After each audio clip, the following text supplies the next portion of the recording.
I'm Gabriel Ritchie, I'm Jeremiah McConan. and welcome to the 30th and final episode of the Ritchie and Mecco Connection. Jay, I've had enough of you. I've had enough of you. Yeah. It was tough, getting the call last week to basically go down to the G League and look at myself in the mirror Go down to the G League with Klay and then Thompson and and Wiseman. And that wasn't working for me. So yeah, this basically ends it. yeah, he was on the podcast version of a 10-day contract, and it didn't work out. He'll be on Twitter with Isaiah Thomas, shouting out other podcasts. Hey Simmons, it sounds like you need a third there. Making fun of Katie's ashy ankles when I'm not in the league. That was kind of yucky, but I won't come at your boy. I won't come at your boy. We're real quick. Katie, I love him to death. He don't brush his hair. He don't that man is truly insane. Yeah, I really don't like to come after people's appearances at all. But that's like, it's like, bro, it's easy. Shit. That's so easy to maintenance. Yeah, exactly. And you're rich. You're like one of the richest players in the league. You should be able to handle this. Seriously.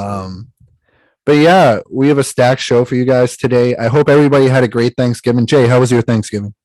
It was good, man. It was good to have the days off of work. Good to be with the family, of course. Food, football, the whole nine. How about yours? Not great football until that Dallas game. Sneaky. I didn't realize it till the final 5 minutes. I was like, oh, this was actually a pretty good game, and I was just being negative all day about the Thanksgiving games. I had a good. It was pretty small this year. We're still coming back from COVID.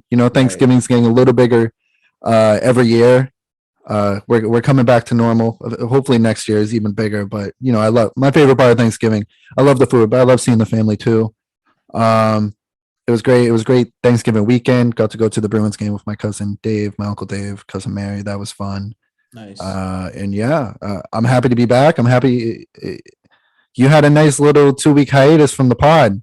Yeah, man. We were on the One Piece episode. Thanks for everybody who tuned into the One Piece episode. Had a lot of fun. We'll definitely do that again with those guys. Like I said, I had to pause just a little inside baseball here, behind the scenes, breaking the fourth wall. I had to pause that podcast about like an hour and a half in. I had to pause it in between Yusuf's point, one of Yusuf's points, one of the many great points he was making, and just say, guys, we have to wrap this up, because at this rate, we literally could have gone for 24 hours straight talking about One Piece. That's how vast the world is. That's how great those guys were, especially for their first time being on the podcast. Two of them, of course, right. Tyler on Demand has his own pod that you should go check out. But yeah, Jay, speaking of podcasts, speaking of other podcasts, we have some news for people. You wanna let people in? We sure do. Me and Gabe will be launching a new podcast called the Hoop Chat. Don't know when it's going to drop. Sometime this week. We don't want to give you guys an exact date, but yeah, man, we're just going to talk hoops on there. We don't it's going to be some historic shit. We might talk about our favorite playoff series from 2007. Right. Sure. Yeah. There will be evergreen episodes. There will be, we'll be covering the league in general. So this episode of the Ritchie and Mecco Connection, hate to say it, we won't be talking too much, if any, basketball at all, just for the sake of leaving it all for later in the week. But yeah, we'll do weekly talks about whatever is going on in the league at the current time, and we'll also be talking about evergreen episodes, like our top 50 list. There's so much. A lot of the conversations me and Jay have through text and then just in person and throughout our lives, a lot of it is more like all-time shit. Facts. It doesn't really we don't have too much time on this podcast to talk about. But yeah, please check it out. It's called Hoop Chat. Yeah, we'll have guests on there too. Any of you basketball? We're gonna have guests, and that's kind of why you bring up we don't have a date yet. We're not sure about the guest situation for our first episode of that quite yet, but we're gonna figure it out. And when we do put out the episode in the next week, it's gonna be great. So yeah, check that out. But Jay, do you want to get this 30th episode rolling? Yeah. So let's start with the red hot New England Patriots. Gabe, they're 8-4. Mac Second Daddy. in the AFC. Mac Daddy is just delivering every Sunday now.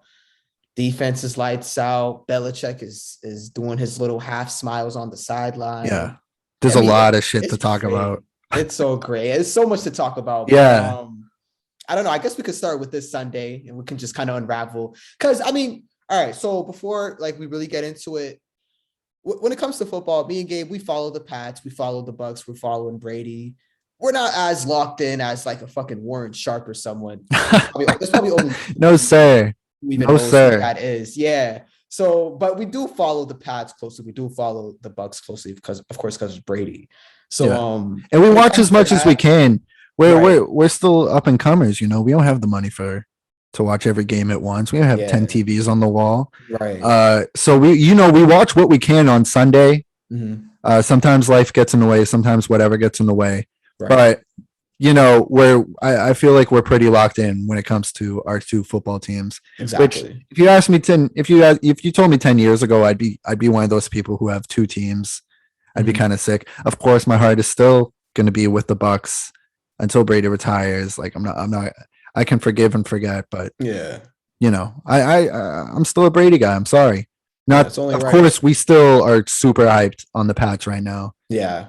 Which is who we should start with. And yeah, so they beat the Titans. To be fair, like I know some people, and all right, fuck it. We can just do our little rant on the Boston Sports Radio. Oh yeah. Bill Simmons does this a lot. But I was listening to them coming home from work today. And I'm hearing like, oh, well, most of JC Jackson's interceptions have been off tipped passes. Or What a bum. like, yeah, What a bum.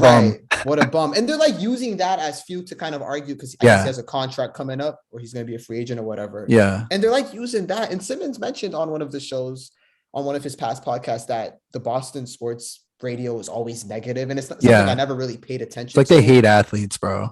Yeah, no, seriously. Yeah.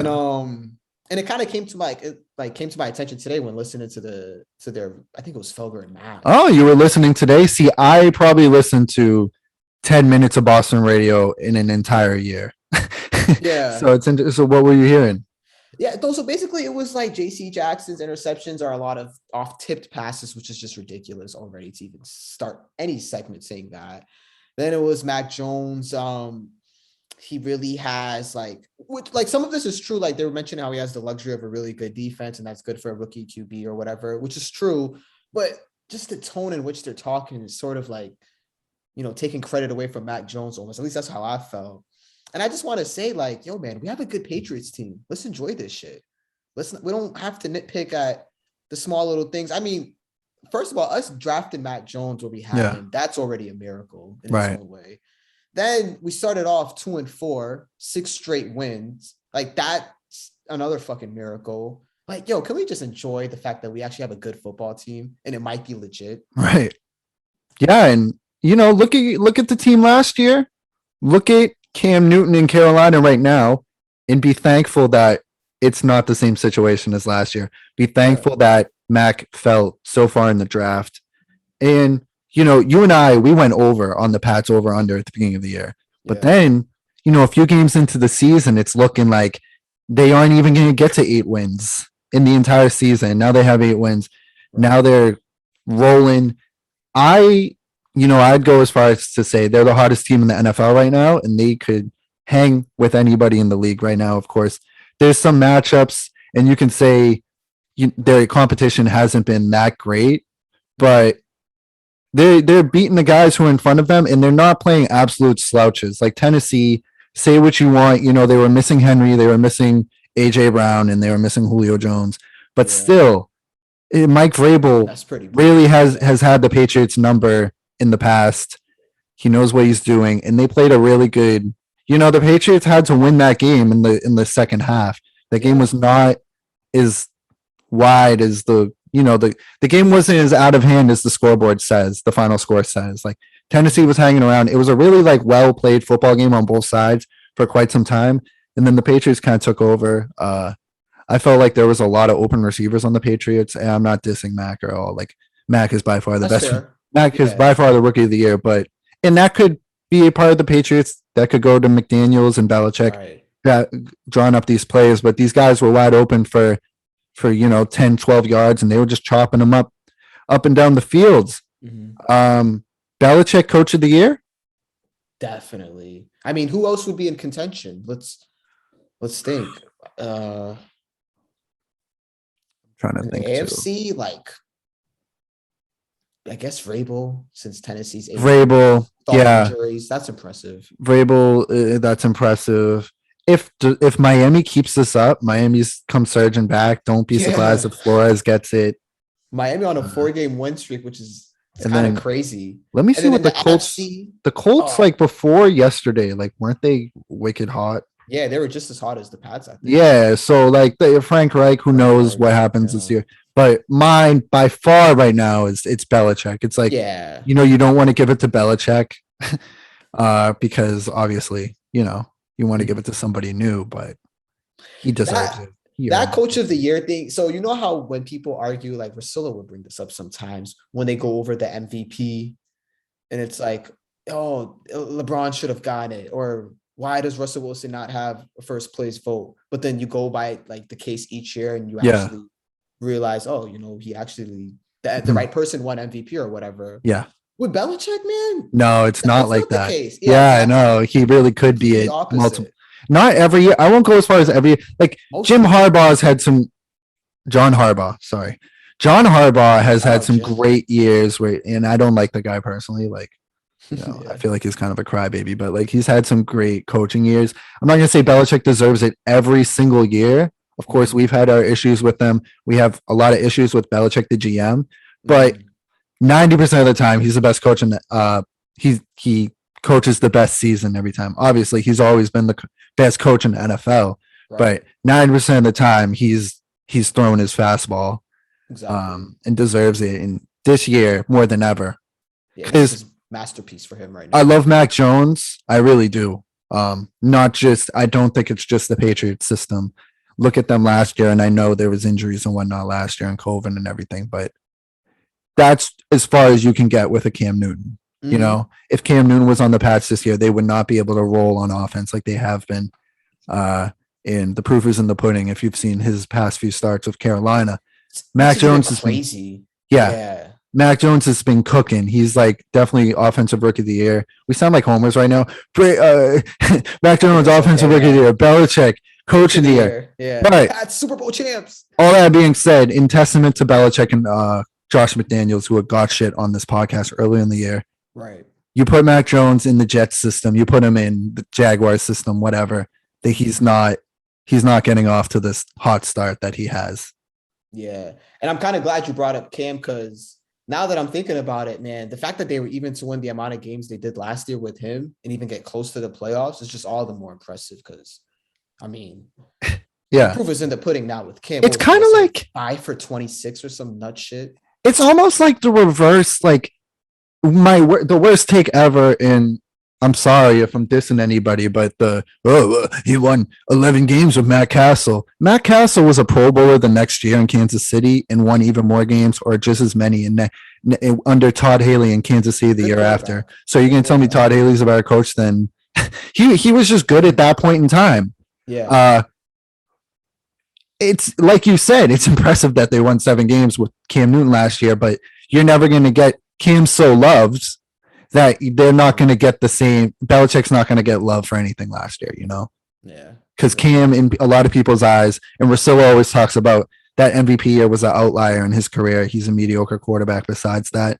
I mean, people are, it's just, you're not going to get the right take on that. Yeah.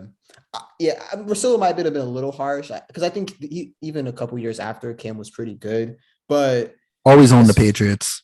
Yeah, like as far as him being, like an all-time quarterback or some legend, which you brought a good point through text, and now I guess we kind of are straying away from the Pats a little bit. We can bring it around. We'll bring it back. After. Yeah. But you brought a good point during the text when we were texting on Sunday about how everyone wants like the quarterbacks that we're witnessing now to be legends, whether it's Josh Allen or Lamar Jackson. Right.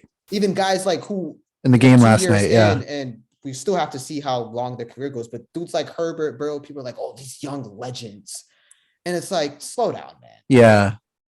And it brought up we kind of talked about it being like this greater point of people just wanting to be part of like the greatest of all time, the LeBron effect. Yes. Like up, yes. So like, people, especially guys in our, millennials and Gen Zers. Yeah. I know the boomers are like, stick it to them right now. But yeah, it's people in our generation who are like, oh yeah, this is the greatest thing ever. That's the greatest thing ever. They want to be a part of whatever the greatest thing ever. And I never saw Jordan. You never saw Jordan live, but we try to keep it real. Like Jordan's the greatest of all time. Yeah. Gretzky in hockey is the greatest of all time. We're just not. We weren't there for that, but we keep it real. So when we say like Brady's the GOAT, it's like we're not just being homers. It's like look at everything that goes on with that. Not to bring Brady up, but going back to your point and what I said last night, it's like watching Baker and Lamar. It's like these guys just like they're just not that great. Like these guys are good. Lamar's a good quarterback, but he won that MVP. It's just we can't compare him to. Maybe we were hyping these guys up a little too much because we were so spoiled. We were so spoiled in the late 2000s, early 2000s. I'll say late 2000s to mid to late 2010s, where you have Brady, you have Manning, you have Roethlisberger, you have Rodgers, you have Philip Rivers, who gets shit. It's like that guy had an amazing career. Shit, even Big and Ben. He's like not. Yeah, Roethlisberger. Oh yeah. You said yeah. Who? There's other guys. We saw Mike Vick. We saw like there's a bunch of guys who I'm definitely not even naming who are like really great, who had really great careers that we got to see.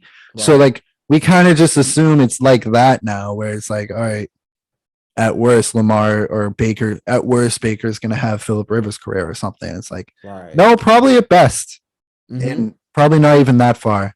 So yeah. Thanks for bringing that up. I totally forgot about that.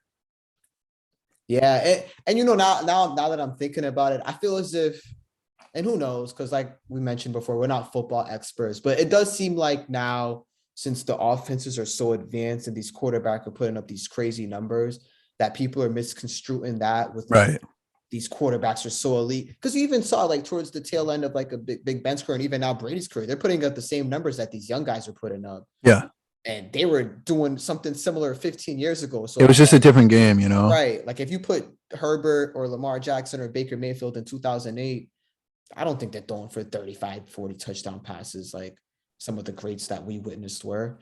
So yeah, it's a different game, man. The offenses are just so explosive that someone like Kirk Cousins will have like 400 passing yards and 3 touchdowns. It's like, whoa, Kirk Cousins, he's better than we thought. Yeah. Like, no, not really. And the game today has there are points of the game today where it's like, oh, it's harder today than it was yesterday. Like this back then, there's no salary cap and everything. So it's like we're not shitting on the game in general and saying, oh, it was harder to play it back then. We're not trying to say that. Like the athletes are better today and everything. As my cousin Dave mentioned when he came on the pod, talking about how sports just advances. So like, it's kind of like I just feel like everything balances itself out, and we're in 2021 and Brady's still in the MVP race, even though he's not having that great of a year. It's like that kind of says something in its own. Rodgers and all those guys, like the cream is always going to be at the top. I don't care if so-and-so out of Oklahoma or wherever can run a crazy 40-yard dash and is a dual threat QB with a rocket arm. Like it's just there's more to the game. There's more to the game, and we see it when you got Baker throwing however many interceptions last night and Lamar throwing 4. But we could. Which is why I fucking love Mac Jones. I was just gonna say we could bring it back to the Patriots. Yeah, like Mac Jones, he's not wowing us with the these explosive. He doesn't have the rocket like Herbert, or obviously the running ability like Lamar, or the commercials like Baker. But he just gets it done, bro. Sometimes that's all you need from your quarterback. Just can he make the right throws when you need him to make them? Can he like lead the group? Can people look at him in the huddle and say, we can actually count on this guy to lead us? Feels like he fits all of that, man. And he's our quarterback. We'll see. Because, people say rookie QBs in the postseason, it doesn't usually end well for them. I don't want to start projecting those thoughts already. Right. But man, is he a fun quarterback, and it's just a fun team. And great personality and all that. Right. By great personality, I don't mean he's Charles Barkley on Inside the NBA, but I just mean like he seems like a really good dude. Really good dude to have in the locker room. No bullshit. I'm glad you brought that up too, because I was watching. So Sunday, man, I was just football all day. Like I was pre-game show, watching the game Sunday night. Like I just dedicated the whole thing to football. I didn't even watch any basketball, to be honest. It's Thanksgiving. But I wish. ESPN ran a little Mac Jones story. You know, they do their little like 5-minute stories. And it Yeah, was like about what's his name? Who used to do him?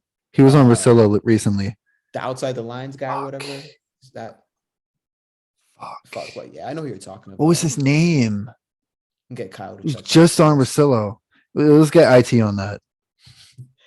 Yeah, But go yeah, on. no. So they were running a story about Max Jones' high school coach, Corky Rogers was his name, and how he died of cancer the year before Mac had the national title run. And like Mac was just talking about how the Corky dude, Corky Rogers, his coach, his high school coach, was basically taught him everything he knows as far as quarterback. And yeah, one funny quote, it was like, if you hold on to that ball any longer, it's going to hatch. And then Mac said he would always just apply that to whenever he feels as if he's in the pocket, he might be holding on to the ball too long. He kind of goes back to those moments that his high school coach taught him. And it was kind of a cool story and a little look into Mac's personality, which, Yeah. you know, further cements him, you know, seems Right. like a really good guy, like a genuine dude. Yeah, I feel you.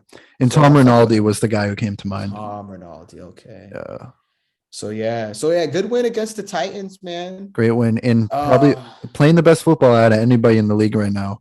Maybe not the best Yeah. talent, so like who knows what the matchups would look like. But let me say this to transition to our next team. You know, they lost to the Bucs weeks ago, and everybody's like, "Oh, if he makes that kick." By the way, Nick Folk, what a season! What a Phenomenal. I don't want to jinx anything because it's a kicker, but yeah, I'm knocking on wood. Don't worry, people. But what a season! This guy always nails it, and it's Yeah. like there was like a discussion whether who was going to be the kicker for us this year and whatnot. It's like, hey man, Nick Folk, he found a home here. But yeah, he misses that kick in the rain, and oh well, they should have beat the Bucs. I'm tired of people saying they should have beat the Bucs. That was the Bucs on like at their worst. That was the Bucs at their worst. The Patriots played their best to that point in the season. They got a bullshit penalty to get in range to kick that field goal. And we they knew had that no game was business. going to be weird. Brown dropped a bunch of clutch passes for Brady in the end zone and shit. That was the Bucs at their worst. The Patriots did not deserve to win that game. However, if those two teams met right now, I think the Patriots would beat them. The Patriots are a better team than the Bucs at this point in time. I don't know if the Patriots will be better than the Bucs. We saw the Bucs not get rolling until really late in the season last year. Right. And they're still dealing with injuries and whatnot. Like Andreas said on one of our IG lives, the guys are going to be back when it matters. So this isn't the final form for the Bucs, but at this point in time, the Patriots would beat the Bucs. I don't know what these two teams will look like come playoff time. Brady teams normally doesn't matter what let's turn back to 2019 with the Patriots. We thought that team was doomed. Like they lost to the Steelers in the regular season, which never happens. We thought they were doomed. Josh Gordon disappears, all that, and then they go nuts in the playoffs and win the Super Bowl. And then last year with the Bucs. So I'm just not worried. I said on the IG Live, I'm not worried about the Bucs. They don't look great right now, but at this point in time, that's high praise for the Patriots. That I think they could beat the Bucs at this point in time, and they could probably beat anybody in the NFL. Yeah, I was gonna say in that case, they could probably beat anyone. I guess so. The only team I would say I'm still afraid of, Green Bay, yeah, but if I'm the Pats, because gotta get through the AFC first, I'm still afraid of KC, man. And I know always. It's Mahomes, and you know that team is just like a fucking explosion waiting to happen, as flawed as they are, and they seem to be getting their juice back, and yeah, it's kind of like things really do end up reverting back to normal. The Patriots are coming back to the top of the AFC East, and the Chiefs are coming back too, and it's like once again, the Patriots are cooking, but the Chiefs are going to be the thing standing in their way. That will be a really interesting game if we get to see it in the conference championship. Because I think our defense could handle Casey's offense. Yeah, Judon, definitely a Pro Bowler. JC Jackson, fucking Duggar, who I think I was making fun of Duggar when he was drafted because he was he played great yesterday. And that's like the 30th Rutgers guy Belichick drafted. But right, yeah, he played awesome, man. Whew, yeah, that's gonna be a good one. So but you're right. We can transition into the Bucs now. They beat the Colts yesterday. Weird game because the Colts team. A hot Colts team, by the way. I don't like. I think it was. I'll let you continue. Get into it. I was gonna say they might have the MVP Jonathan Taylor because, like you said, no one wants to win the MVP this year. Yeah. But a hot Colts team, you're right, man. And for a second, it looked like the Colts were gonna continue their hot streak and just steamroll on the Bucs in that first half. And then it looked like the second half, the Bucs kind of got it together. There was some costly turnovers on Wentz's part. I know he had the strip sack on Shaq Barrett when they were driving down. I think they were up 17-14 at that point. And then Winfield had that insane interception. And they had like the Scotty Miller pass interference that set up one of the many touchdowns for Mr. Leonard Fournette. And to be honest, man, I didn't enjoy it. As far as like a fan, I hated every bit of that shit. Because I'm like, seriously, bro? It's so selfish. 4 touchdowns. Like, okay, 2 is like Brady okay. couldn't sneak one in. Yeah. And there was like, I think it was one play. Brady had a QB sneak, and then something happened. They fucking called it back or something, and they just gave it right back to Fournette. I'm like, come on, bro. Like, seriously. It was the opposite of Zeke and Dak, where Dak gets it at the goal line this time. Yeah. The running back always gets it. Fournette was the play caller for them. DK Metcalf, 0 targets tonight. That's why I like to see. He's going against him in fantasy. Yeah, his hair is a different color every week, man. I don't know. DK kind of annoys me. But yeah, man, they handled business in the second half. They got it done. So yeah, as much as I'd like to say I'm worried about them, they're still winning these games, and that's really all that matters, I guess, with the Bucs. I don't know. What else would you like to add in regards to Tom Brady? They're just really frustrating to watch, but then they pull out these games, and they beat the teams they're supposed to beat, and they struggle with some teams. But like the Colts, they're supposed to beat them. That place was loud yesterday. They were in Indianapolis. Another game-winning drive for Brady, which I'm not gonna give him too much credit on because it was so easy. So the Colts just unglue, which we've seen them do a few times this year. But that's a pretty decent win. That's just as good as the Patriots beating, a Chargers team or whoever. Because the Colts crushed the Bills the week before they played the Buccaneers. They beat the Jaguars. They beat the Jags. I was about to say I kind of want to go through the Bucs' win. They beat the Niners too. The Bucs wins. We can go through the Bucs wins. Okay, let's start. All right, so the Bucs, they beat Dallas week 1. They beat Atlanta week 2. They destroyed Atlanta. Then they lost to the Rams. That's when Matthew Stafford still was able to play football. and they lost Gronk that game too. Yeah, good point. Then they beat the Pats. They beat Miami. They beat Philly. They beat Chicago.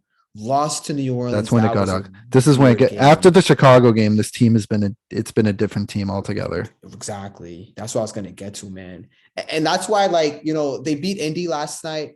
But there was still moments like that deep touchdown pass that just randomly happened out of nowhere when Wentz just had a guy wide open. There's that. Then there's the fucking remember the Carson Wentz scramble on 3rd and 15? Was it before halftime? Disgusting. Yeah. It's little bullshit like that and that's kind of why I wanted to go over there. Just let them score at this point. Yeah, bro. Like you can get away with that against an Indy or fucking the Giants. But come January, when you got to probably play Dallas, Green Bay, maybe Arizona. Yeah. They can't have these fuck ups. They can't just have Carson Wentz type bombs. Right. Because a special teamer. It wasn't even fucking Pittman or one of the good receivers. And you have, I saw you with Pittman on your team. So you must have been like, it's not even to my guy. Paying attention. Yeah. And it's like, these drives, the offense can't get it going if I'm not making too many excuses for the offense. They're so loaded. Like I don't know why. I don't know what the problem is, but whether they have AB or not out there, I don't know what the problem is. But they have looked much better with Gronk back out there. Gronk is really picked up right where he left off. Yes. That being said, the defense, they give up these long drives versus the Giants, obviously famously versus the Washington football team. Then again yesterday against Indy, where I'm like, just let them fucking score at this point because you're giving Brady no time to do his thing. You're giving the offense no time to get going. And the longer the defense is on the field, the more tired they are, the more points are going to get scored on their heads. So it's a really frustrating team to watch. That being said, defending champs, Not a bad record at all. Yep. We feel bad about this team, but their record's still up there. They're gonna win their division. Probably. The Saints looked scary for a second, but then they lost famous Jameis, and Cam is not gonna stand in the Bucs Cam way. is Cam. Yeah, Cam is Cam. We know we're gonna get with him. But yeah, I'm just, I just would like for them to patch up some of these little holes that they have before it gets like towards, honestly, before the playoffs start. Because there's gonna be good teams that they're gonna have to beat. Yeah. And they might not even get home field advantage. They might have to be road warriors again. Yeah. Well, I mean, but that's fine. We've seen them do it. So I'm not too worried. And then at the end of the day, I'm just not. Yeah, this is just me personally. It's like, whatever, man. They won it last year. Like the monkey's off their back, but I still have faith in them, man. Just like Andreas said, it's just, they're going to get all their guys back at the right time. Yeah. And to be honest, at the end of the day, bro, we have the number one guy you want in any big game. And that's really all it comes down to. Right. As great as like our defense looks, and Big Mike and Godwin. Big Mike and Godwin, rough night for those two, man. Oh my God, you're telling me? Yeah. Like, see, that was just a frustrating win, honestly. But whatever, they got the win. But yeah, man, as long as they have Brady, that's gonna be, and that really is big, as long as they have Brady. And it warms my heart. I think I've said this before on the pod that, like, the Packers are the team to beat right now. And that's good because they're always the team to beat and they always fucking blow it. So we have nothing to worry about there. Anything else to add on the Bucs? You want to talk about a little more NFL? For the Bucs, no, I think we covered everything we needed to. We could move on to that Rams and Packers game. We both caught a little bit of that. I was like napping in the first half, then I was alert for the second half. I always take a nap. The first half of, unless it's the Bucs or something, the first half of the 4:20 game, I'm always like in and out of a slumber. Yeah, because it's like I just had lunch. I just watched 3 hours of a Patriots 1:00 game. It's like, I wake up and I'm hearing it's like fucking the Raiders are on or some weird shit. But yeah, that Packers and Rams game, man, that was another weird game. It looked like it looked like it was gonna be a shootout at first. And then Stafford just, man. I mean, I guess we should start talking about Stafford. We should probably start this off with Stafford. So they're saying, did you see this over the weekend? He has chronic back pain. He's unable to move his wrist, I think, in a certain motion. Yeah. It was like a laundry list of injuries. Yeah, this poor team, because. But I don't know how much I'm buying that, to be honest. Right. I'm not buying it too much, but it does suck that he is dealing with that. It probably has a little to do with how he's playing, because he was playing pretty well to start the season. It just sucks that they lost Robert Woods. Yeah. He was the glue guy, not only for my fantasy team, but for that. They have not been the same team without him. 100%. He is like the Gronkowski of the Rams, even though he's a receiver. But, we were talking about Cooper Kupp and Robert Woods versus Mike Evans and Chris Godwin, and we both went with the Rams receiving core. Yeah, and that's not all Cooper Kupp. That's a lot to do with Woods too. Right, exactly. So, I don't know, man. And it's tough because you replace Robert Woods we obviously don't know him personally, but from all the stories out there and obviously he seems like a good guy. Yeah. Not one of those divas when, Cooper Kupp will have a 15 target game and he'll have a 2 target game. It's, that's what the team needs to do to win. He'll come back next week and ball out. So like the perfect teammate to have next to a superstar receiver in Cooper Kupp. Not OBJ. Yeah, I was going to say, you replace that with Odell, where, we've seen him get in fights with goalposts. As this guy, I went to I went with my uncle to his physical therapy like a week ago. Yeah. And as a guy who I'd like to have on the podcast sooner rather than later, as this individual said, the guy likes to get pooped on. Which I totally forgot. Like that shit came out. And I'm like, yo, that's kind of sick, bro. That's not like. I forgot about that. It's not okay. What was that story? Was it like some girl like revealed it or something? There was no pictures or anything. It was just like some girl did it. It's kind of hearsay, but like I believe it. Yeah, I wouldn't put it past, with the past, with the history he has. We were literally talking about OBJ. He just cuts everybody. He likes to get pooped on. What do you expect? That's tough because that's like you hear that, it's like you're thinking the person's like exaggerating or it's a metaphor for something. And it's like, no. Like he literally likes to get shitted on. Like he enjoys feces on his body. Ugh, Oh man. that's enough But of yeah, that talk. man. Yeah, seriously. But the Rams, man, they lose to the Packers. Packers are 9-3. Rodgers, he didn't practice all week with the broken toe that he thought all of America could see and decided to put his foot on camera. They're 9-3. They're right at the top of the NFC. Yeah, they're rolling. As much as I don't like Rodgers off the field, man, he's so fucking good. I can't. Yeah, lie. he gets you some wins by himself. I'm not gonna lie. Yeah. That team rules though. That team is stacked. I'm not giving him too much credit, man. They are. You got the best receiver in the NFL right there. Okay. Yeah, good rank. You don't agree? Oh, you like Cooper Kupp right now. I think Cooper might be the best receiver, bro. I don't like. See, this is. I guess it's fair because Cooper's dealing with Stafford and Devontae has Rodgers, but I don't know. See, but I don't know because I could be totally wrong though because now that I have Cooper Kupp on my fantasy league, of course I'm going to try to watch as much Cooper Kupp as I can. And you had Devontae last year, right? And last year you were saying he's the best in the league. Yeah, exactly. So we can't listen to anything you have to say, huh? So don't listen to me when I'm talking about wide receivers. Who's best? No.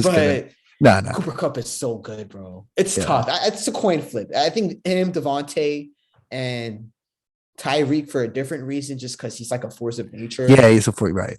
Those three guys, I mean, you can't go wrong. Yeah. Right?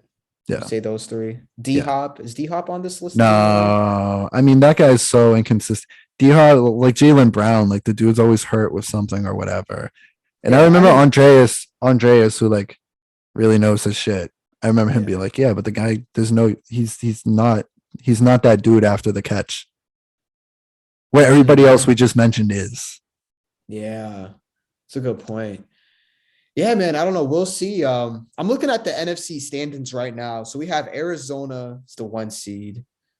Wow, they must, because it feels like Kyler Murray and D-Hop haven't played in forever, and they're still the 1 seed.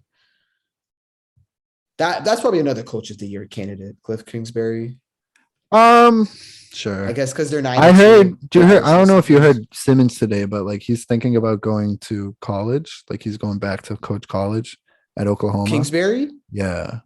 I don't know. It's just something Cousin Sal said. That's fucking weird. That's so weird. Yeah, I don't know. What would be the logic behind that? Like, if I'm trying to put myself in his shoes, like, why would I leave an NFL team to coach? More control? Yeah, probably. No, honestly, it's probably that.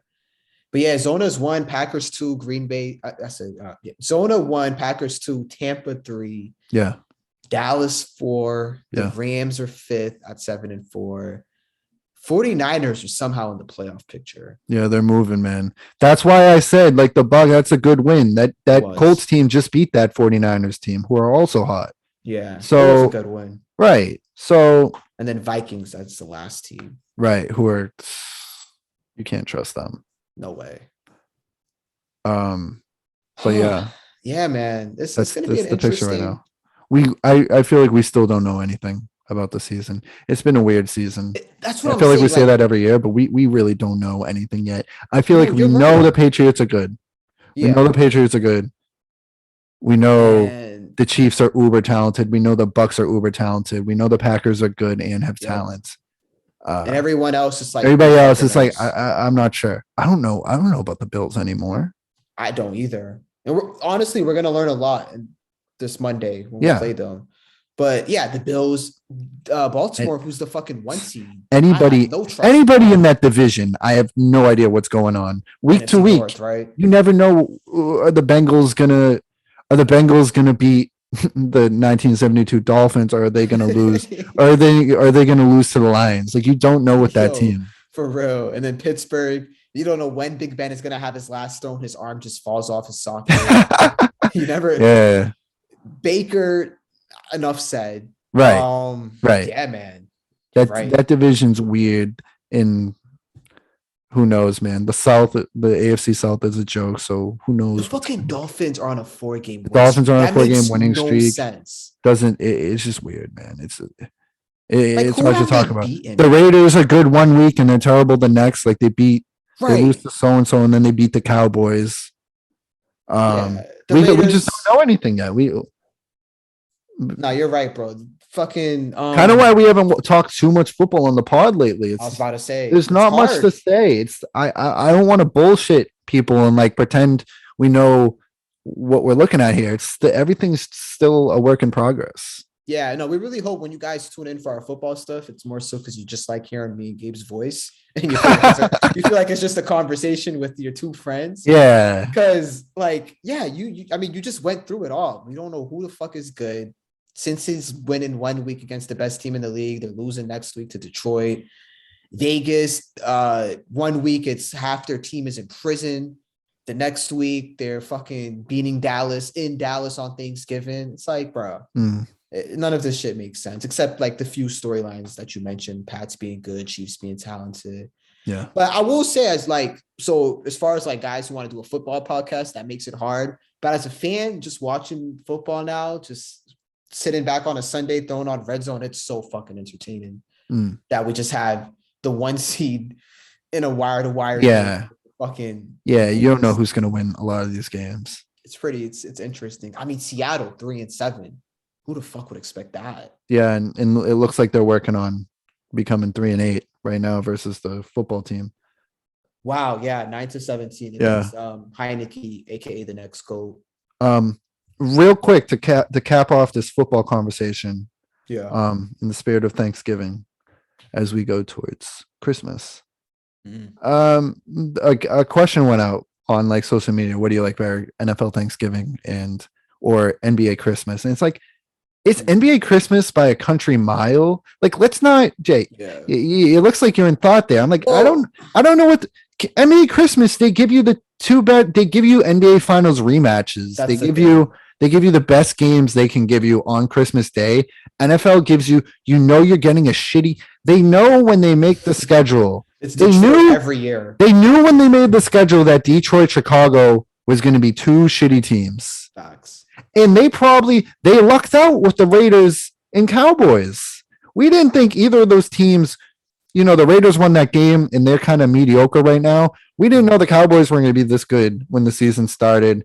And then Buffalo and New Orleans is another game. Like it's just another mediocre game that I would never pay attention to if it wasn't the only game on TV. They got to clean up their act.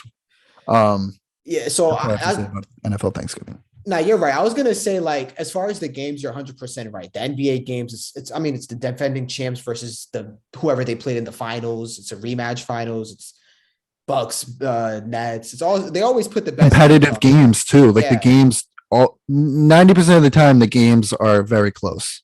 Yeah, no, the product is usually good. I'll say that NFL has a higher ceiling as far as their experience, because if you get 3 good football games on a Thanksgiving Day.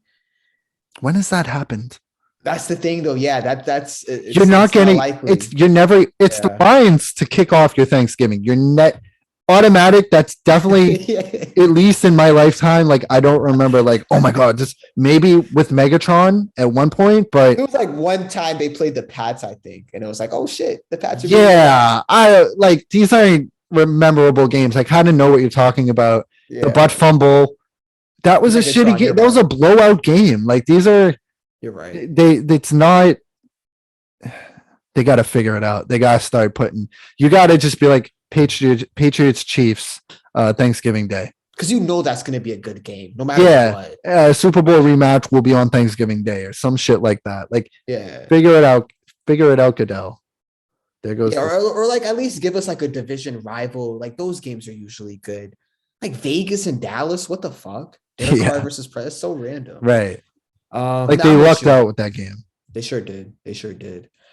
I guess I can wrap up our NFL talk. Did you have any last? No, that's it, man. We can go to America's favorite segment. Good vibes, bad vibes. Yes, sir. Good vibes. Do you have names, or are you gonna go off off the top of your dome, or? All right. So I wrote down 4 names. I'm probably gonna think of the 5th one off the top. We're doing 5, right? And I'm sure a name will pop into your head while we do this. Yeah. Probably, yeah. All right. The first name, and that's just this popped into my head when I was just watching this game, is our boy Taylor Heinicke. I hope I didn't say it. Watch this be like my 3rd time giving you Heinicke. I don't think so. I don't think so either. But yeah, Heinicke, man. You might have actually. I don't know. Probably, honestly. People ain't gonna remember. Nah. Actually, we just get a Well, call from Oogie or something. on October 18th, you guys actually did bring up Heinicke. But yeah, man, let the people know how we feel about our GOAT real quick. Oh yeah, obviously good vibes about Heinicke. They're winning right now. It was a discussion on who's going to be. They needed somebody to get injured for him to start this year, and it's like after that playoff game versus the Bucs last year, why wouldn't you just start the season? Like the Bucs won the Super Bowl. You guys gave them a great game. Why Right. wouldn't you just start the season with this guy? Like he was a sports movie last year. It's a great story, and he's sometimes he's trick or treat, but you're not. Who are you replacing him with? Like, who Yeah. would you rather have, Kirk Cousins or Taylor Heinicke right now? Like, it's kind of it might be the same result, except Yeah, Heineke's definitely cheaper, might be a coin and flip. Heineke's like I kind of like believe in him at the end of games. Like, Yeah, I he has mean, like a you saw what they weird. did. He led that drive against the Bucs He got that that broke our gene, hearts. that clutch gene. He He has it in him. does. He Nah, does. I like that. Good vibes They're for four and Heinicke. six. They'll probably be 5-6 after tonight. The NFC is Yeah, tough. They've lost some close ones, but it's a yeah, must win for them. Honestly, they good won vibes for this. Heinicke. Good vibes for Heinicke. I think that's fair. All right, you ready for this? Yes, I sir. hope we haven't done this one yet. Scottie Pippen. Ooh, oh, this is a good one. This is a really good I one. have a few good ones for you. Not gonna lie, like I made this last night. Yeah, your list is probably way better than mine's this week. Scottie Pippen, bro, bad vibes because I just hate the way he's handled everything since. Yeah, yeah.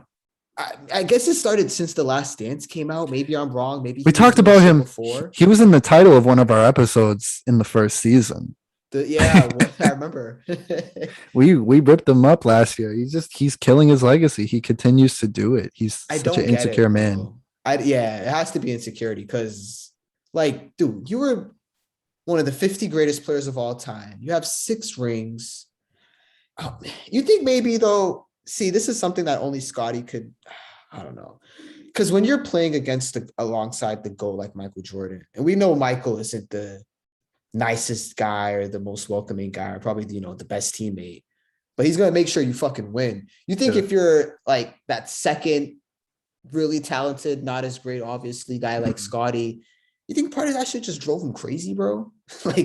like playing against someone as genius as Michael, but then you're also really good.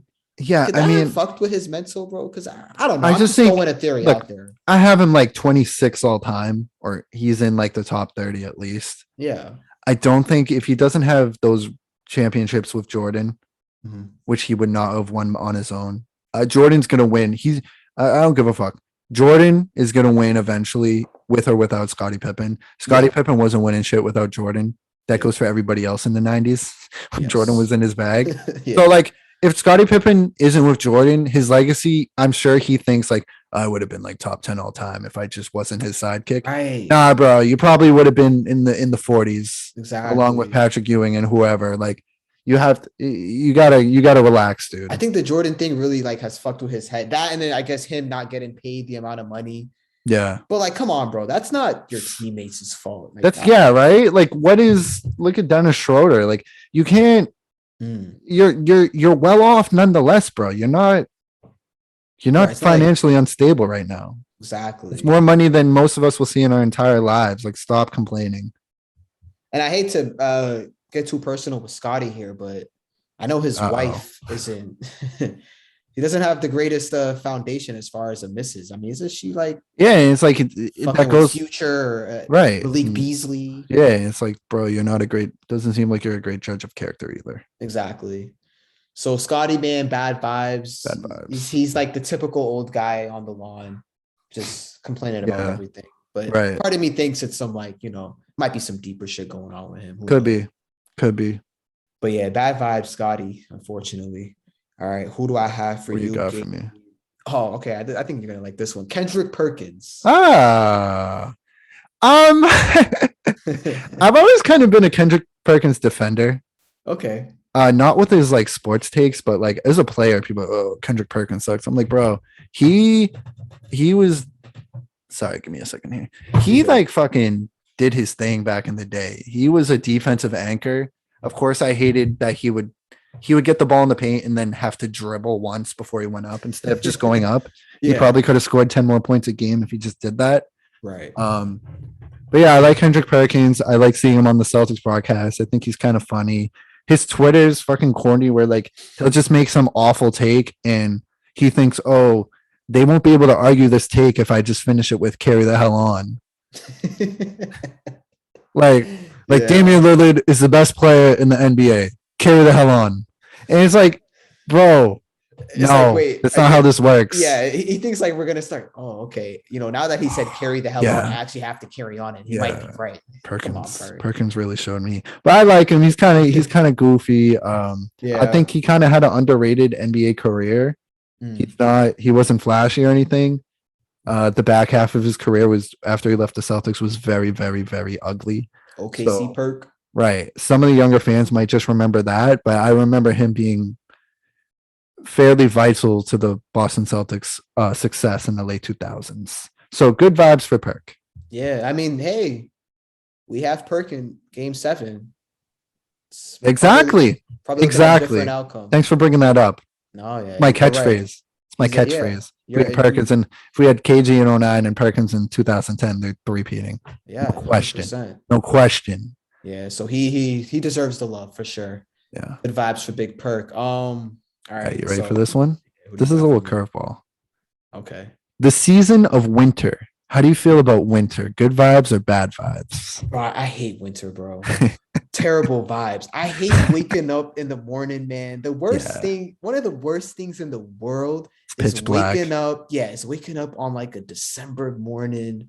You got to go to work. It's fucking freezing. Yeah. You look outside, the fucking ground looks like Katie's ankles. Ugh, another KD dig. Bro, I know. I mean, you know, they lost to Phoenix, so I'm a little bit upset. My next good vibes, bad vibes was KD's ankles. No, I'm just kidding. But yeah, man, I hate the winter time, bro. I hate it. I gotta move out of Boston one day. But yeah, bad vibes with the winter. I only like the winter when I'm inside and it's snowing and I have a movie on. That's it. Yeah, it's a nice backdrop. When the snow falls, it's pretty, but once it's on the ground, it's like, I gotta move that shit now. I gotta shovel the fucking car driveway. Like, nah. Yeah, I kind of agree with winter. All right. It means it's my turn, and I am gonna throw at you, Mr. Sean McVay. Good vibes. Again, you know, he got to a Super Bowl. He's a very young coach. He's had a lot of early success. When that team was healthy, they looked really good on offense, and obviously they have some killers on defense too. Seems like his players like playing for him. Seems like he knows how to control a locker room, and yeah, good vibes. Not too many opinions on Sean McVay, like the person or anything, but good vibes. I'm not going to go out and be like, oh yeah, he's fucking up. I'm not going to call him underrated or overrated because his coaching career is just starting. You got to look at other coaches' careers the way they started. Like, look at other people when they were his age, and then we'll talk. Yeah. The only thing I would say is I think sometimes these young coaches, they overthink shit. Like, he had a moment where he ran for a 3rd and 1 in the Packers game towards the end of the game. Yeah. And it's like, bro, just at least take a shot in the end zone, kick the field goal, do an onside. He's like trying to run the ball and see if he could catch them sleeping. You just hear Aikman like, oh, yeah. So sometimes I feel as if like him, he might get too cute. You know, I don't know. Maybe Belichick broke him in the Super Bowl. Maybe I'm wrong. I don't know. But yeah, you're right. He's really young and he has a really good resume for someone his age. Yeah. Yeah. Good points, though. Good points. Credit to Sean McVay. All right. Who you got for me? Lamar Jackson. Ooh, that's a good one. That's a really good one. You can't just think in the moment, you know? Yeah, I'm gonna say damn. I gotta say bad vibes, bro. Explain yourself. I gotta keep it real. Cause he's a phenomenal talent. When he's outside the pocket, the shit that he does, it's jaw-dropping for sure. But man, he has like some of these throws where it's like, bruh, I don't think me or you would have made that throw. and this is obviously just one throw. Yeah. We're not making the 100 amazing plays that he's going to make throughout a game. Because, there's going to be some people like, oh, yeah, don't dare say you can do what he does. I'm not saying that. But there's just some times where it's like, bro, what were you thinking? This dude is triple team, and you just decided to just chuck one in the air. There's that. There would be times where guys are wide open. He'll seal it over their head. Like, I don't know, man. It's improved, I guess. People say it's improved from his rookie year, like the throwing and him staying in the pocket and breaking down a defense and not just relying on the wheels. But, man, especially after last night, the Cleveland game, there was a stretch, bro, in that last night. I was texting you, losing my mind. I think you were on your way home, I think. And I'm like, another interception. Like, it was literally, he had, I think, 3 or 4 interceptions in like a 7-play span. It was ridiculous. It's just Baker was so bad. He was giving the ball right back to them. Right. But they've lucked out so much this season. Oh my God. Yeah. The Ravens have won. Great, the Ravens have won some awful football games. Didn't they beat Indianapolis? Overtime game in Detroit, right? In Indianapolis, maybe and Detroit, Indy. but I know there was an overtime game in Indy. It's probably that one I was thinking of. That. You were betting on. I remember you had like money on that game. You had money on Baltimore. On Baltimore money line, I think. So like that. You enjoyed the outcome, but it's like Justin Tucker. That's when Tucker hit like a 100-yard field goal, right? Yeah, I think it was that game. Yeah, no, you're right, man. They're really lucky, and Lamar, as great as he is, man, there's just. I feel like the arm is what's gonna take them over the hump to be a Super Bowl winning team, and if he's not able to make the throws that he, that we still question, kind of makes you question what the real ceiling is for this team. So I gotta say bad vibes for now, man. I gotta say bad vibes. So you did bad vibes, Winter, bad vibes, Lamar. Who did I ask first? Scottie Pippen, bad vibes. Bad vibes. I'm not so bad vibes, anyone. 3 in a row, and then you gave me. I gave you Perk, McVay, and Heinicke. Good vibes. So all good vibes for me, all bad vibes for you so far. Let's see if we switch that up. So now I think you're gonna you might stay with good vibes. But the Manning cast. Which I wasn't even watching and I just remembered. Oh yeah. I mean, I don't have the sound on anyway. Are they even on? They're not on every week. Or are they? Let me actually check. Yeah. The Manning cast is good. So I'll say good vibes if I have to lean one way. However, it's not really something you can. It gets awkward watching the whole thing. You can't really watch. I like watching it in bits and pieces, but like sitting there the whole time, and like Peyton's really good at it. Eli not so much. Eli says funny things once in a while, but like it's like seems like he's trying to find his footing still on the show. Peyton's just like completely outclasses him. Yeah. I feel like if it was like Peyton and Brady or something, like it would be great, or Peyton and like Charles Barkley or something, it would be great. But yeah, the Manning cast is it's good, but it's not as great as people thought it was. Like I feel like people are coming back to earth on it. The hype kind of died down. But I think it's cool. I think it's a cool alternative, especially and honestly, the current Monday Night Crew is not terrible. I think I was thinking that earlier, bro. I think the guys that do it right now, Louis Riddick, and I forgot the other guy's name. And I know his name.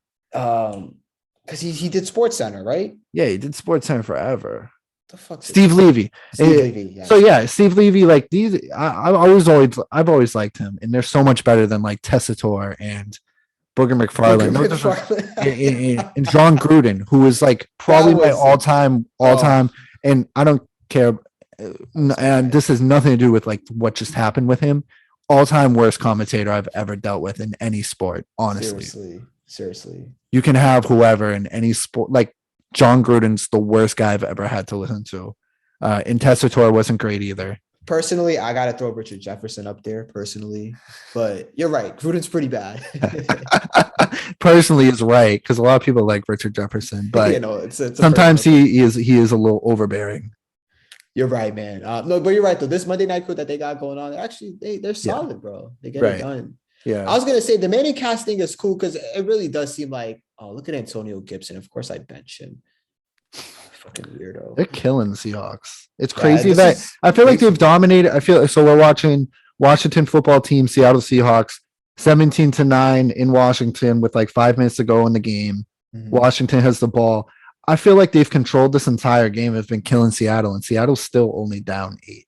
But if Washington scores here, it's wraps. And Russell Wilson is playing too. It's not even like, Yeah. you know. Now I was gonna say, like, what last thing on the Manning cast? I think that might be the future of telecasting, honestly. I Just think like 20 years podcast from style. now, yeah, are just gonna have like a bunch of random shit, Yeah. bunch of ex-players or whatever, or fucking celebrities, or YouTube sensations, and they're all gonna do their own version of the game. Yeah. The Jim Nances will be out of the job. Yeah, which will kind of suck too, because you want people who are taking the job serious. Right. It's like, we'll see. How serious see. are these people taking it? That's a good prediction, though. We'll see with that, but that's a good prediction. Yeah. But that is a great segue into my second to last good vibes, bad vibes for you, and it is Mike Tirico. Oh, Tirico, good vibes. I enjoyed him a lot. There you go. He was really good. He interjects at the perfect time. Yeah. I don't know. He's just such like he gets it. He has a big game voice too. Yeah. Yeah. Like as far as like a guy you want to call, obviously we always prefer Al and Chris, but if Tirico's the sub, I mean, that's an awesome sub. That's a great, right? What did I say yesterday? He was like, he's the best like backup announcer you could possibly have. Or he's a great successor. He'd be a great successor to Al Michaels. He really would be. It's probably what they're trying to lean towards too. Maybe. Yeah, probably. Because Al Michaels is like in his 80s. Yeah, shit. Even Chris is getting up there now. Right. Isn't it kind of sad, bro? Like I'm looking Aikman's. You feel old. Yeah, it's weird. And then you look at a clip of them from like 10 years ago, and they're completely different looking. Right. Never even the whole time you never even realized they aged. Seriously, that's how life is, man. 100%. But it's good. So, yeah, good vibes for Tirico. Good vibes for my boy Tirico. All right. Okay. This is where shit's gonna get fucking wonky, man. All right. This is the last one, right? Yeah, it's the last one. Steph Curry. Oh, come on. And come on, don't give him too much. We'll save it for the hoops pod, but give him a little tease. A little Gabe's beaten right now. Oh, no. Dude, that fucking like him getting fired up the other night with the referee and everything. You've never seen him like that. Psycho Steph. Yeah, he's amazing. He's like building his legacy. I love like the haters are just quiet. There's nothing they can say because the people who hate Steph love Curry. The people who hate Steph, they love Westbrook. They love LeBron. Kyrie. They love they love these guys who are showing their worth is the same way Steph is right now. And they're going two separate directions. Good point. He's amazing. He's absolutely amazing. It's not just the shooting. What a captain, what a teammate. Right. What would that team, and that's a improved roster, but what would they look like without him right now? Seriously. You just gotta go with all that. He's amazing. Definitely. I was thinking about it the other day, like the day he retires is gonna be a very emotional day. He's one of my favorite athletes of all time. And I've watched so much of him because they've had these long playoff runs. They're going so far in the playoffs. You've seen so many. He's always had so many moments with him, whether they're good or bad.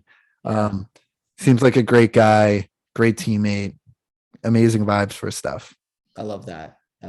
Yeah, man, Steph's awesome. Shout out to Dirty 30, episode 32. It's only right. There you go. Right, that's a good one. You might not feel the same way about my final guy. I'm not sure how I feel about that. This might give you a hint. I say I'm 50-50 on him. Enes Kanter Freedom. This is a great one. Man, you had an awesome list this week. Good job. Thank you. Yeah, a lot of work went into it. Good job by you, bud. You did good. I'm like thinking of guys on the fly, and you have just this amazing list. But Enes Kanter, so at first it was like I was rocking with what he was like standing for, the whole speaking out on the Turkish government.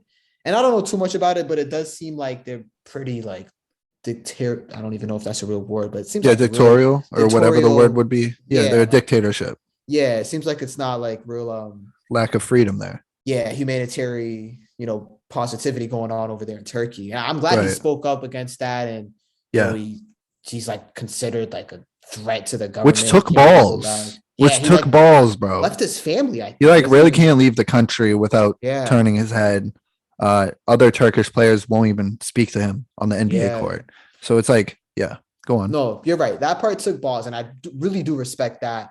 But then, man, I feel like it got weird with him. Then he starts calling out like Nike, which is like, okay, yeah, these big companies aren't great. We get that. He's kind of right, but He's also right, he's a though. very annoying person. He is annoying. He is right. But then he starts calling out LeBron, and he's like directly to LeBron. It's like, bro, there's 100 other athletes who are with Right. Nike. Yeah. Why are you only coming out LeBron, who's done like a million other great things? Right. And it's like he calls out LeBron on his Twitter. It's not like if you really want to like voice your concern and try to make some change, why don't you reach out to LeBron privately? I'm sure LeBron, would talk up to you and you guys probably figure some just things made it out. so LeBron must have not even been less mad than just like feeling awkward and weird. Yeah, dude. This he is like weird. makes a sneaker, like an anti-LeBron sneaker. Like it got weird with him, honestly, the past few months where I'm like, okay, like how genuine is this now? Yeah. Is this an attention thing, or are you really trying to, shine some light on some issues?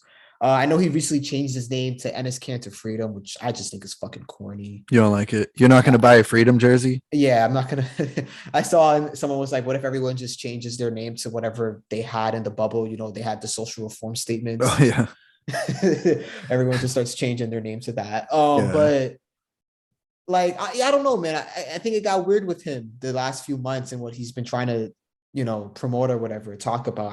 I do respect the shit he did with Turkey. Not a lot of guys would do that. I don't think I would, but I also think he could have handled a lot of things better. Yeah, the last few months with some of the shit he did. So, he's talked a lot of shit about stupid stuff. Like, yeah, he's had a lot of stupid, corny trash talk throughout his career about many different people, whether he's been on the Celtics or whoever. Who's like 8 points career average or something. It's right. Chill down a little.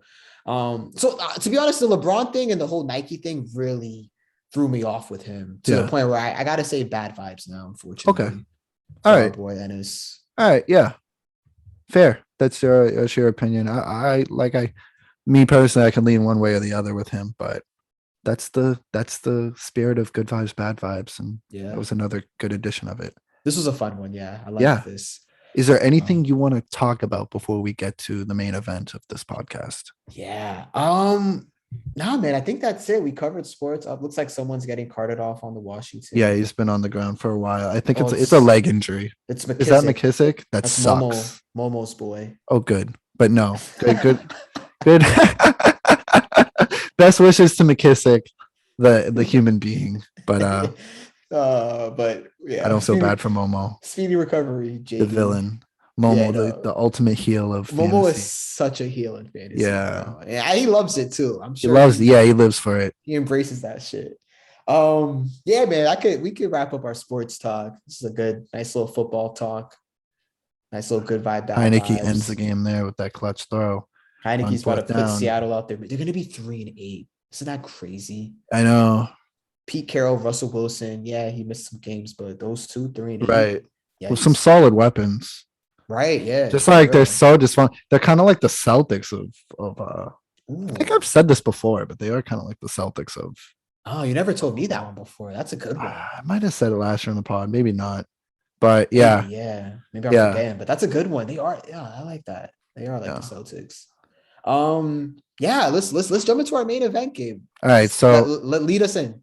Yeah, I didn't even there was no preview of this on the pod or anything, but I watched Heat 1995, Robert De Niro, Al Pacino. I watched that earlier this weekend in full, almost 3 hours of it, and it was fantastic. And Jay tells me it's one of his favorite movies. So what do you want to talk about here? I mean, man, it's like, where do we even start? We can talk about the 10 memorable scenes. Okay. I watched this movie probably 3 times. I told you the first time I watched it was at UMass with our day and V, who was just on our last One Piece episode. Friend of the pod. Yeah, shout out V. But I watched it with our day and V in the dorms, and we were just fucking high out of our minds, bro. Everyone went out to a party that night. And it was raining, and we were like, we're not really feeling it. We were in our days room. Our days room was always the meetup for all the shenanigans. Oh, yeah. So we just, I was like, yo, let's check out Heat, guys. Pacino, De Niro, those are 2 legendary actors. Threw it on, and man, what a movie. It's a long movie. It's a great movie to watch with your boys, too. Yeah, It's for an action real. movie. It is an action movie, you know. So I'll ask you, Gabe, what were some scenes that stood out to you All right, in this movie? a scene that like might not be talked about as much that stands out to me is the scene where Robert De Niro at the end. So Macaulay is talking to Edie, the girl, like the lady, and she's pissed. She just found out who he really is, and he's like getting ready to leave the country. Yeah. I think they're going to the Netherlands or something like that. And he's like, they're talking and they're like by the beach, and just the sound design in the view of the two of them where she's just facing the camera and he's behind her kind of in the shadows talking, uh and just like really like changing his ways, you know. He's always talking about, you know, if you can't leave it, if you can't drop it 30 seconds or less and The leave, heat if when the the heat's heat's around the coming, corner. yeah, when the heat's around Yeah. the car, and he's going against everything he believes in this scene Right. really with her. um just the music in that scene and throughout the movie, music really good. The music in that scene and just the oceans crashing and just the winds going through, and it's just like I felt like I was there. Like it felt like a summer night at a beach at Nantasket Beach or wherever, or when I've been to Orlando or wherever, somewhere or like somewhere tropical.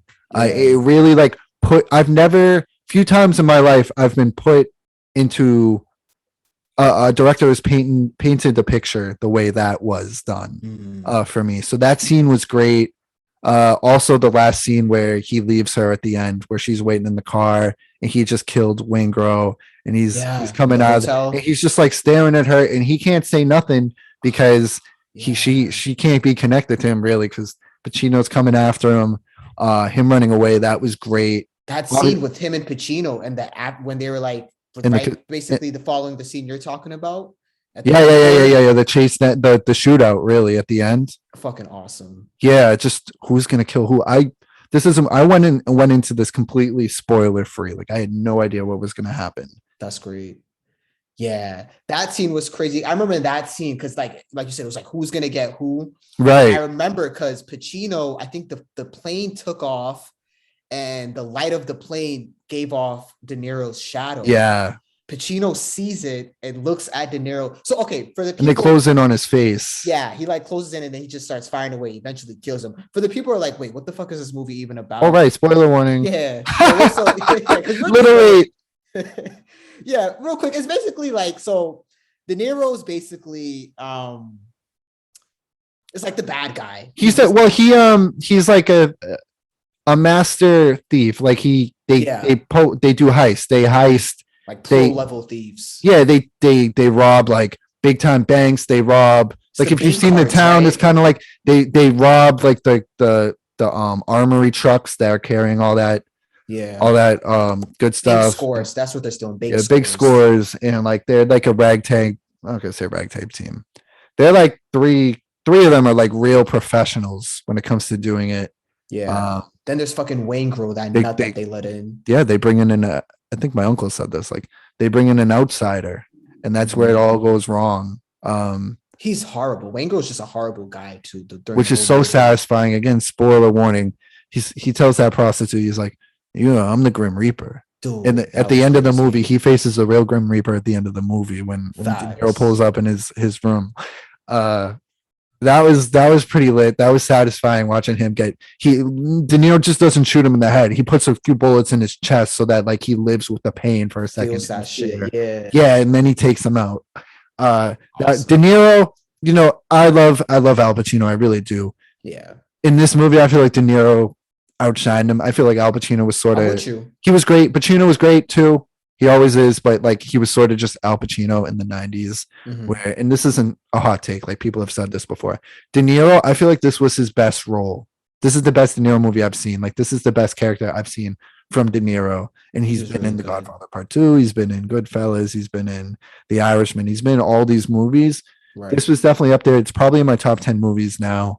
It's a movie I'm gonna have to see again, and it might be the best action movie I've seen because it is an action movie. It's not like usually De Niro, Pacino. You think it's gonna be a mafia movie? He's not in the mafia.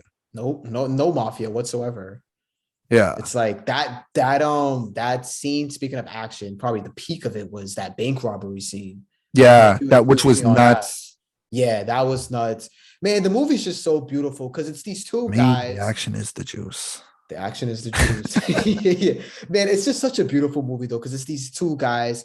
Pacino's this detective that's just so entrenched in his work that Yeah. he's basically like detached from his family. Right. Like he has his wife that eventually leaves him. The She was stepdaughter terrible. The commits women in this movie suicide. besides Edie, the women in Edie this was movie are good. irredeemable. To be honest, Pacino's woman, like Nah, bro. She was she out. was She knew what she was getting bad. into.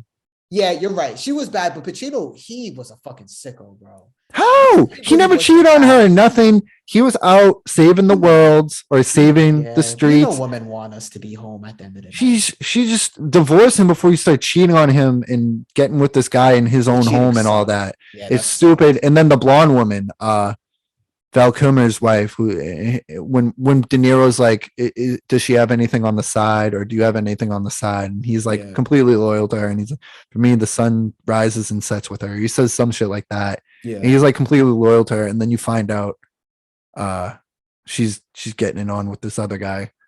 right. Remember, she's got a great ass. You got your head all the way up in it. So like. Yeah, the women in this movie really rubbed me the wrong way. Natalie Portman, great young performance from her. I felt she was that was the character that I felt the most bad for in the whole movie. And then she tries to kill herself at the end. But that was crazy. Yeah, it was like the mother. That's another reason I hate them. She's just not being a mother. Why are you so obsessed? You're, right, you're a middle-aged woman. Why are you so obsessed with your like love life and everything? Like, take care of your daughter. You see it in the beginning of the movie. She just doesn't care about anything to do with her daughter. So like, I felt no sympathy for that for Pacino's wife in that movie. Yeah. She knew what the deal was. He said it too. He was like, you knew when you were gonna marry me. It was gonna come with all the fucking dead bodies and shit. Yeah, but like, but to Pacino's, not to her defense, but like Pacino was so, I feel like he was so locked into his work. He couldn't have a relationship with anybody, not just her. He was just so into it. Yeah, which makes the movie great because he's so good at his job and De Niro's so good at his. The scene where the coffee shop. Right? The coffee shop's great, but before that, it's it's them watching. De Niro is they're oil mine or whatever. Yeah, they're planning it out, and then Pacino's watching them, and then they go down, and they're like, "What are they looking at? What are they looking for?" I'll tell you what they're looking at us. And then he looks around, and it's like, that was cool. That was like some Hunter x Hunter shit, honestly. Like the fucking reveal of that. That was fire. You see them like 100 feet in the air, just looking at them with the binoculars. It's like, oh, and then shit. The coffee shop scene's great. Coffee shop scene was great. There was like a mutual respect. The mutual respect, and it showed the parallels between the two characters. Yeah, because it's like, man, and I noticed this. I think the third time I watched this movie, and I don't know if this is me like looking just too deep into it, or if the director was trying to hint at something. But I remember Pacino opening scene, because when you watch a movie, you're probably gonna notice more shit too. Obviously, anyone does when you watch a movie third, fourth time. But in the opening scene, he's talking to his wife Pacino, and he's talking about how I think he has to go to work. Like they paged him right away, and she made breakfast. And he it starts off with him showering, I can't even talk, taking a shower. Yeah. And I noticed that he had his watch on when he was taking a shower. Oh, really? Yeah. That's next level, Jay. It's weird. No, it was really weird, bro. And then he had a watch on when he was taking a shower, which is kind of odd because like no one really showers with a watch on. Right. And then like that next scene, he's talking to his wife, and he's like, I don't have any time. And he just dips. Yeah, a lot of the movie's about time. Yeah, it's all about time. And you go to the coffee scene, De Niro's talking about his dream that he's sharing with Pacino. And he's like, I feel like I'm running out of time. Yeah. Because he's like, he's drowning. Pacino's like, what do you think that means? He's like, I think I'm running out of time and I got to do what I got to do. He needs to go get out of here. Yeah. It's like two guys just at the peak of their powers, just racing against time. It's an awesome movie, bro. And then, it's like at the end, he can get away. He's about to get away with like this newfound love, and they're about to live a happily ever after. And then he just can't. He needs the revenge. He needs to settle this final score with Waingro, and he goes back, and that's that. That's how his life ends. And it was perfect because it's like on one hand, yeah, you left behind all the great things you were about to do with your life. On the other hand, would he be able to live with himself knowing that Wayne Grove's still out there? Right. Yeah. Or he didn't deal in Wayne Grove? Because like the police are monitoring Wayne Grove's room. Like they're gonna catch him. Mm-hmm. So there's that. It's not like De Niro was the final boss for him, or like De Niro was the only way Wayne Grove was going down. Yeah. Nonetheless, yeah, excellent movie. Excellent movie. Yeah, definitely recommend it to anyone. I guess I could wrap up our talk, Gabe. Anything else on your mind, bro? On the subject of movies and great movies and blah blah blah. December's approaching, the end of the year's approaching. I just want to give a little like heads up. Last week of December, we plan on doing best of 2021, and it's not completely formatted yet, but definitely we're gonna do like, best movies we saw, best athletes, best sports game. What was the best game you saw all year in any sport? Stuff like that. It's gonna be a lot of fun. We'll see how and what fashion we're gonna do it. It might be really fun because we floated the idea we might get together, might be some drinks involved. Yeah, it might be like one of those fun live shows. Who knows though? Yeah, and then we might end up talking about the kind of stuff we talk about before we go on air. And just like forget we're recording and everything. You said like this is our last episode. That really might be our last episode. Oh yeah, and then we go to jail. Then we're in prison. Oh man, but yeah, no, that's gonna be fun. We still got our Hoops Pod, people. Check that out. Please soon. check that out. Yeah, Hoops Talk. If you're on social media, you're definitely gonna see us sharing it. Subscribe before the first episode even drops. Jay dropped a little trailer, I think. Keep subscribing to everything. We're working on the website. It's coming along slowly but surely. Subscribe to us on YouTube. If you want to see our faces while we talk, basically the full length episodes are posted on YouTube. And follow us on IG, follow us on Twitter, follow our personal Twitters. We definitely tweet more from our personal Twitters. Follow us on TikTok. And you can find all of that if you just type in Richie and Mecco, basically, like that's good. We'll pop up. If you just type in Richie, on some we're Richie and Mecco Experience, on some we're Richie and Mecco Connection. If you just type in Richie and Mecco, we're gonna pop up on those sites. You'll find us. If you've stuck around this far, thank you, and we'll see you next week. Yeah, I'm making a face right now because Washington. We could probably cut this off. Washington was in the red zone, and now Seattle has the ball, and they can tie the game. What the hell happened? Right, bro? I'm not tweaking, right? We can just live react to the end of this game, I guess, and let this roll. If you stuck around. What the fuck, bro? Wait, I can't believe this. He's getting nailed. Oh, wow. Wilson just got drilled. He just got tackled for like an 80-yard loss. I've like never seen Wilson just get dropped. Like, he doesn't, bro. He usually gets rid of the ball. Yeah, or he like outruns the guy. Right. Wait, what did Heinicke throw a pick or something? What happened? I'm hip. Did the field goal kicker miss? Like, maybe, yeah. Who the fuck is that? Seattle's fucking weird, bro. Seattle has no timeouts. They need a lot of things to go right because they need the 2-point conversion as well here. This is such a typical ending to a Seattle game. They never play a normal game. Too. Yeah, never played a normal game in their life. Oh God! All right, here we go. It's 3rd and 6. Got it. That's Metcalf. Hopefully it won't matter. Let's check my fantasy to see if I really pulled this one out. Terrible week for my fantasy team. I won. I'm gonna win unless Metcalf. Unless it goes to overtime and Metcalf has like 2 TDs. Yeah, I was gonna say they're still at 9 points unless he has like knock on fucking wood. I know. Yeah, you fucking never know these days. Oh, that's an injury. Jesus Christ, man. Great. At the end of every game, bro. There's always some DB down. It's got to be strategical. And then he's gonna limp off, and then you're gonna see him 2 plays later on the field. Yeah, it's so annoying. It's just so. It ruins the flow of the game.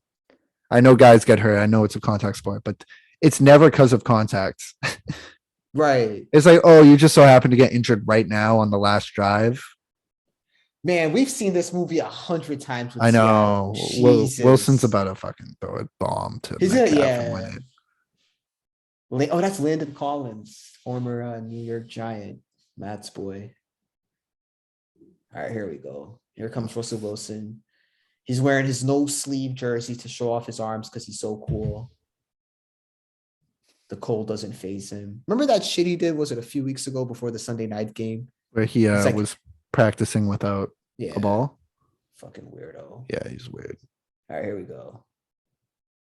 Oh man. Wow, what the fuck is about to happen, bro? All right, Wilson. Nope. Are they not like is he holding on to the ball too long, or are they not blocking for him? What's going on? Well, I think they're sending. It's kind of like an empty backfield type situation see. because they're sending everybody down to catch a pass. See how there's only linemen blocking, Yeah. Man, and they're bringing the heat. Washington's just bringing the heat here. Wilson on this. They know 5 Wilson's not 6. 100%, so they're bringing the heat. Yeah, that's smart. Who? Oh, Ron Rivera. Watch him run it for like 25 years. Riverboat Ron. Riverboat. Oh, they're doing dink and dunk. This is not smart. Nice middle of the field there. All right, 48 seconds. Third down. You can't really Washington. spike it here. You can't really spike it. Third down. They need to. All right, if I'm okay, I'm doing like Metcalf or Lockett, like a fucking out route or something. What are okay? They're like really just. They're just. I guess they're just taking what Washington's giving them. Now they're gonna spike it. They have to, right? Yeah. Yeah, first down. Now they can spike it. Man, if anyone's still listening, man, shout out y'all. I'm hip. I want. People might actually listen to this. If you listen to this Oh. part of the episode, let Oh. us know. Oh, Oh, we got 'em. touchdown, Seattle. They need the 2-point. Wow. Okay. Yep. Touchdown Seattle. 15-17. I 15 hope seconds they don't left. get this. I hope they don't get this. Oh my god, this is so fucking. What did good. Heinicke do after I said good vibes? What That's did what he I'm do to get us this saying. situation? I wasn't paying attention. Bro, like the last time I looked up, They're at the 1 yard line, bro. Yeah, before we got into heat, I looked up. I see Gibson gets a first down. Yeah, they're at the 1 yard line and they're high fiving each other. I look back up and Wilson's doing a fucking airplane celebration. Oh, Heinicke's sick. Heinicke's so sick right now. Come on, we need a big stop here. Oh, I know. Yeah, fuck Seattle, honestly. Come Yeah, I on, don't. Washington football. I team. said too many good things about Washington. We're gonna have to cut that all out. Just kidding. Come on, let's stop this. Watch there be a fucking penalty here or something. Yeah, The someone game's gets gonna get injured. extended for 10 minutes. Oh, he's going to lock it. Oh no, what is he doing? Oh, That's it. That's a pick. That's it. That's that's it. That's Wow. it. That'll do it. Russell, muscle, hustle, bustle. That's it. That's got to burn if you're Seattle. That I would hate sucks. to lose like this. No flags. That's it. All Malcolm Butler part 2, baby. I'm hip. right, folks. Thanks for listening. Yeah, that's game. Redskins. Oh fuck, Redskins. Put up. God, we're gonna have to cut that.